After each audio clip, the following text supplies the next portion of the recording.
కాసేపట్లో తెలంగాణ కేబినెట్ సమావేశం కానుంది. బనకచర్ల స్థానిక సంస్థల ఎన్నికలపైనే కేబినెట్లో ప్రధానంగా చర్చ జరిగే అవకాశం ఉంది. బనకచర్లపై ఆంధ్రప్రదేశ్తో చర్చల అంశంపైన కేబినెట్ చర్చించనుంది. రేవంత్ చంద్రబాబు సమావేశంతో పాటు ఎక్కడ ఏ రోజు జరపాలనే విషయంపై సమాలోచనలు చేయనుంది. ఇక స్థానిక సంస్థల ఎన్నికల నగారాకు గ్రీన్ సిగ్నల్ ఇచ్చే అవకాశం ఉంది. రైతు భరోసా, ఇందిరమ్మ ఇళ్ల పథకం, ఇతర సంక్షేమ కార్యక్రమాల కోసం నిధుల సమీకరణ, అమలు విధానాలపై కూడా కేబినెట్లో చర్చ జరగనుంది. ఈ పథకాలకు సంబంధించిన ఆర్థిక కేటాయింపులు, లబ్ధిదారుల ఎంపిక ప్రక్రియలను సమీక్షించే అవకాశం ఉంది.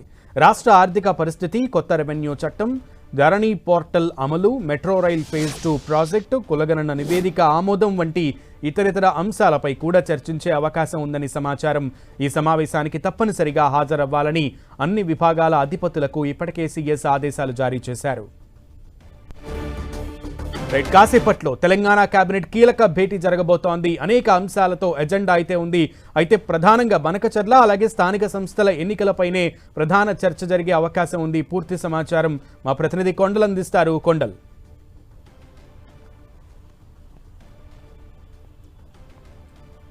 ఈరోజు జరిగే కేబినెట్ సమావేశం కీలకమైన సమావేశం చెప్పుకోవచ్చు. మంత్రివర్గ విస్తరణ తర్వాత ఇది తొలి సమావేశం జరగబోతుంది. మరి కొద్దిసేపట్లో ఈ కేబినెట్ సమావేశం ప్రారంభం కాబోతుంది. ప్రధానంగా దీంట్లో కాళేశ్వరంకి సంబంధించి అదేవిధంగా రైతు భరోసా రికార్డు స్థాయిలో పూర్తి చేసిన నేపథ్యంలో విజయోత్సవాలకు సంబంధించి కూడా ఈ కేబినెట్ వచ్చి నిర్ణయం తీసుకోబోతున్నారు. మరో ప్రధానమైన అంశంగా బనకచర్ల ఇష్యూ అన్నది ఇప్పుడు ప్రస్తుతం హాట్ టాపిక్గా ఉన్న పరిస్థితి ఉంది. బనకచర్ల ఇష్యూతో పాటు అదేవిధంగా లోకల్ బాడీ ఎన్నికలపైన కీలక నిర్ణయం తీసుకోబోతున్నారు. బనకచర్ల ప్రాజెక్టుకు సంబంధించి అడ్డుకునేందుకు తెలంగాణ ప్రభుత్వం అన్ని రకాల ప్రయత్నాలను ఇప్పటికే మొదలుపెట్టింది. దీన్ని మరింత తీవ్రతరం చేయాలని ప్రభుత్వం భావిస్తున్న నేపథ్యంలో ఈ కేబినెట్లో దీనిపైన ప్రధానంగా చర్చించబోతున్నారు.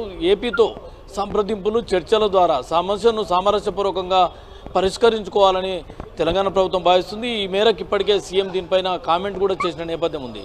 ఇక ఈ చర్చలు ఎప్పుడు మొదలు పెట్టాలి, ఎక్కడి నుంచి మొదలు పెట్టాలి, ఎవరితో మొదలు పెట్టాలన్న దానిపైన ఈ కేబినెట్లో చర్చించబోతున్నారు.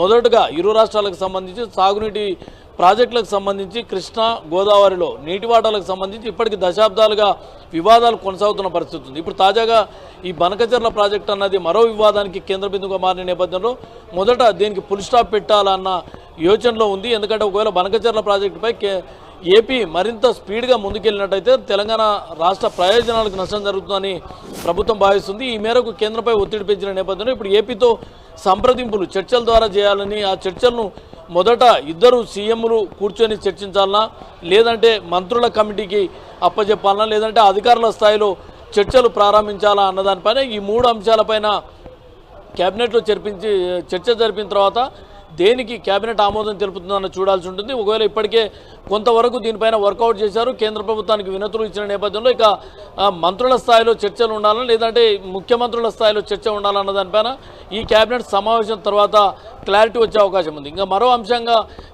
కాళేశ్వరానికి సంబంధించిన కాళేశ్వరం కమిషన్ ఇప్పటికే రాష్ట్ర ప్రభుత్వానికి లేఖ రాసింది. కేబినెట్ కాళేశ్వరం ప్రాజెక్టుకు నిర్మాణం సమయంలో కాళేశ్వరం ప్రాజెక్టుకు నాటి కేబినెట్ అనుమతి ఉందా లేదా అన్న దానిపైన ఇప్పుడు వివాదాస్పదంగా మారిన నేపథ్యంలో దీనిపై ప్రభుత్వానికి క్లారిటీ అడిగింది. నాటి కేబినెట్ మినిట్స్ ఇవ్వాలి, కమిషన్కి ఇవ్వాలని చెప్పి లేఖ కూడా రాసిన పరిస్థితి ఉంది. ఈ నెల 30 లోపు దీనికి సంబంధించి పూర్తి సమాచారం ఇస్తామని చెప్పి రాష్ట్ర ప్రభుత్వం కూడా సమాచారం ఇచ్చిన నేపథ్యంలో ఇప్పుడు ఈ కేబినెట్ సమావేశంలో చర్చించబోతున్నారు. నాటి కేబినెట్కి సంబంధించిన మినిట్స్ను ఇచ్చేందుకు నిర్ణయం తీసుకోబోతున్నారు. ఇక లోకల్ బాడీ ఎన్నికలకు సంబంధించి స్థానిక సంస్థల ఎన్నికలు జరపాలని చెప్పి పూర్తి స్పీడ్గా ముందుకెళ్తున్న పరిస్థితి ఉంది. ఇప్పటికే ఏడాది కాలం పూర్తి అవుతున్న నేపథ్యంలో స్థానిక సంస్థల్లో పరిపాలన కొంత పట్టు రాని పరిస్థితి ఉంది. ప్రజలకు మరింత మెరుగైన సేవలు అందించాలంటే గ్రామీణ స్థాయిలో లోకల్ బాడీ ఎన్నికల నిర్వహణ అన్నది ఇప్పుడు ప్రధాన సమస్యగా మారిన నేపథ్యంలో ఎన్నికలకు ముందుకెళ్లాలని ప్రభుత్వం భావిస్తుంది. ఈ నేపథ్యంలోనే ఈ కేబినెట్లో లోకల్ బాడీ స్థానిక సంస్థల ఎన్నికలకు సంబంధించి ఒక కీలక నిర్ణయం తీసుకునే అవకాశం ఉంది. దీంట్లో 42% సంబంధించిన అంశం ఉంది. వీటన్నింటిపైన సుదీర్ఘంగా కేబినెట్లో చర్చించి ఒక నిర్ణయం తీసుకునే అవకాశం ఉంది.